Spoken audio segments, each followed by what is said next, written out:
The Boy Who Overcame the Giants. A Canadian folktale. Narrated by PiEnglish. Once long ago, before the white man came to Canada, an orphan boy was living alone with his uncle. He was not very happy, for he had to work very hard, and tasks more fitted for a man's shoulders than for a boy's were often placed upon him. When his parents died and left him without brother or sister, his uncle took him to his own home because there was no one else to take care of him. But he treated him very cruelly, and often he wished to get rid of him.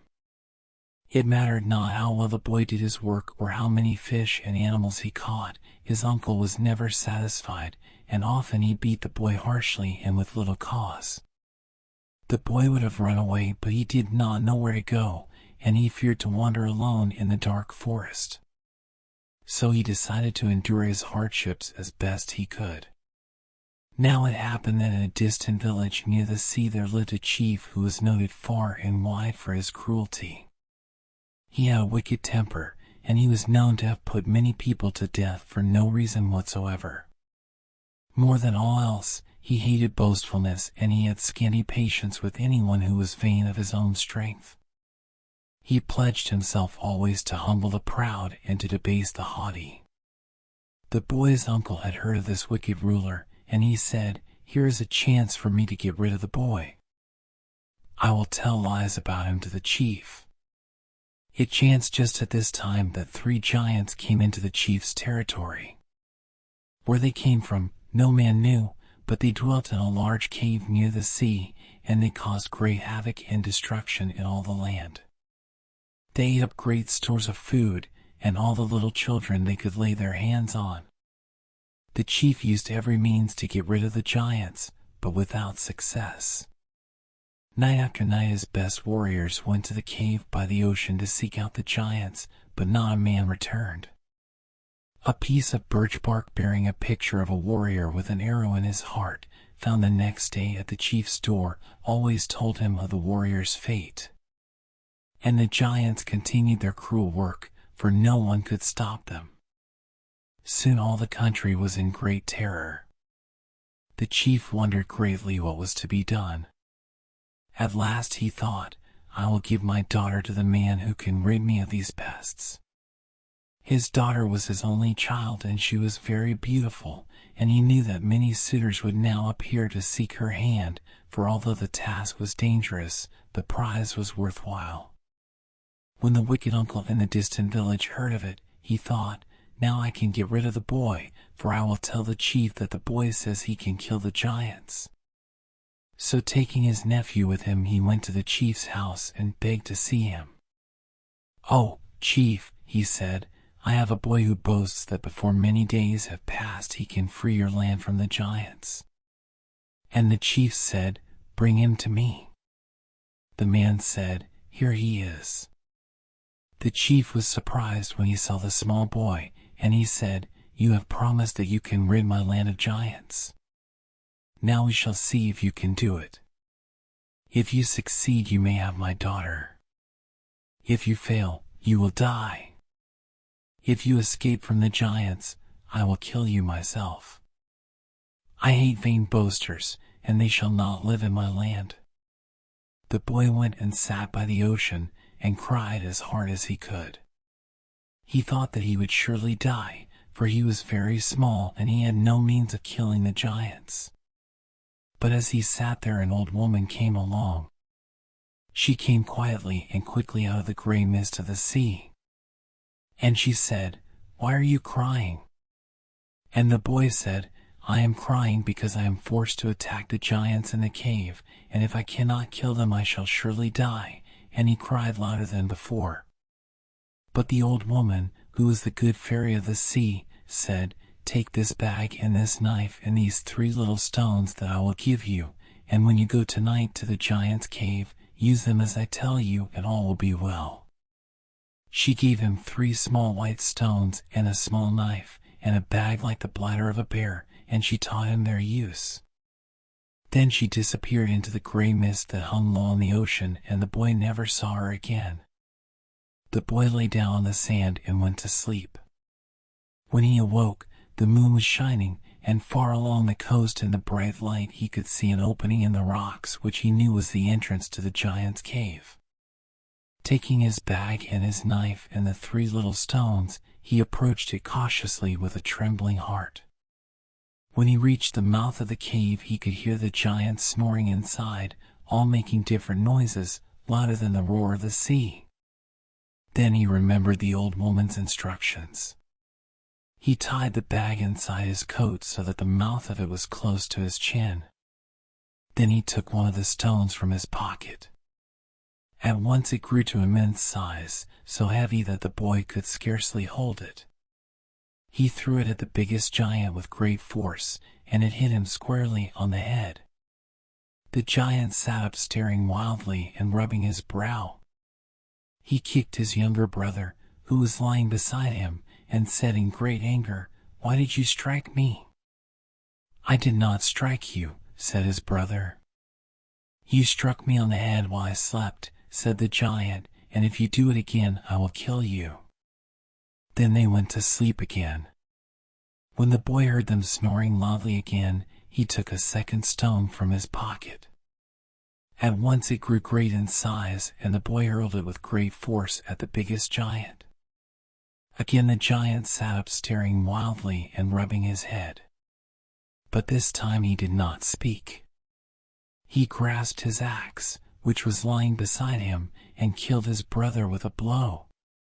Then he went to sleep again. When the boy heard him snoring, he took the 3rd stone from his pocket.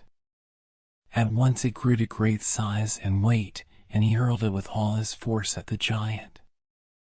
Again the giant sat up with great staring eyes, rubbing the lump on his head.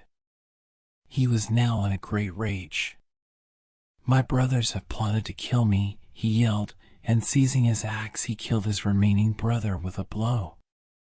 Then he went to sleep, and the boys slipped from the cave, first gathering up the 3 stones, which were now of their usual small size. The next morning when the giant went to get water from the stream, the boy hid in the trees and began to cry loudly. The giant soon discovered him and asked, "Why are you crying?" "I have lost my way," said the boy. "My parents have gone and left me. Please take me into your service, for I would like to work for such a kind, handsome man, and I can do many things." The giant was flattered by what the boy said, and although he liked to eat little children, he thought, "Now that I am alone, I ought to have a companion, so I will spare the boy's life and make him my servant." And he took the boy back to his cave, and said, "Cook my dinner before I come home. Make some good stew, for I shall be very hungry." When the giant went into the forest, the boy prepared the evening meal. He cut up a great store of deer meat and put it in a large pot bigger than a hogshead, and made a good meat stew. When the giant came home in the evening, he was very hungry, and he was well pleased to see the big pot filled with his favorite food. He seated himself on one side of the pot, and the boy seated himself on the other side, and they dipped their spoons into the big dish. And the boy said, "We must eat it all up so that I can clean the pot well and ready for the corn mush we will have for breakfast." The stew was very hot, and to cool it before he ate it, the giant blew his breath on what he dipped out. But the boy poured his own share into the bag under his coat, and said, "Why can't you eat hot food, a big man like you? In my country men never stop to cool their stew with their breath." Now the giant could not see very well, for his eyesight was not very good, and the cave was dark, and he did not notice the boy putting the stew in the bag so quickly. He thought the boy was eating it, and he was shamed by the boy's taunts because he was so much larger than the boy, so he ate up the hot stew at once in great gulps and burned his throat badly. But he was too proud to stop or to complain. When they had eaten half the potful, the giant said, "I am full. I think I have had enough." "No, indeed," said the boy, "you must show that you like my cooking. In my country men eat much more than that," and he kept on eating. The giant was not to be outdone by a boy, so he fell to eating again, and they did not stop until they had consumed the whole potful of stew. But the boy had poured his share into the bag, and when they had finished he was swelled out to an immense size. The giant could scarcely move, he had eaten so much, and he said, "I have eaten too much, I feel very full, and I have a great pain in my belly." And the boy said, "I do not feel very comfortable myself, but I have a way to cure pains."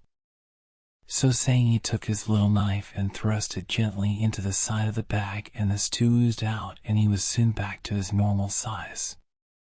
The giant wondered greatly at the sight, but the boy said, "It is a way they have in my country after they have had a great feast."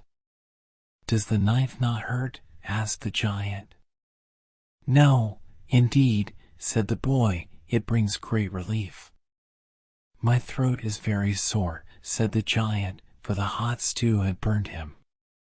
"You will soon feel better," said the boy, "if you will do as I have done." The giant hesitated to do this, but soon he felt so uncomfortable that he could bear it no longer. He saw that the boy was feeling quite well. So he took his long knife and plunged it into his stomach. "Strike hard," said the boy, "or it will do you no good." The giant plunged the knife into the hilt, and in an instant he fell dead. Then the boy took the stones and the bag and the knife which the woman of the mist had given him, and went and told the chief what he had done. The chief sent his messengers to the cave to make sure that the boy spoke the truth. Sure enough, they found the 3 giants lying dead. When they told the chief what they had seen, he said to the boy, "You may have my daughter as your wife." But the boy said, "I do not want your daughter. She is too old and fat. I want only traps to catch fish and game." So the chief gave the boy many good traps, and he went into a far country to hunt game, and there he lived happily by himself. And his wicked uncle never saw him again. But the land was troubled no more by giants, because of the boy's great deeds.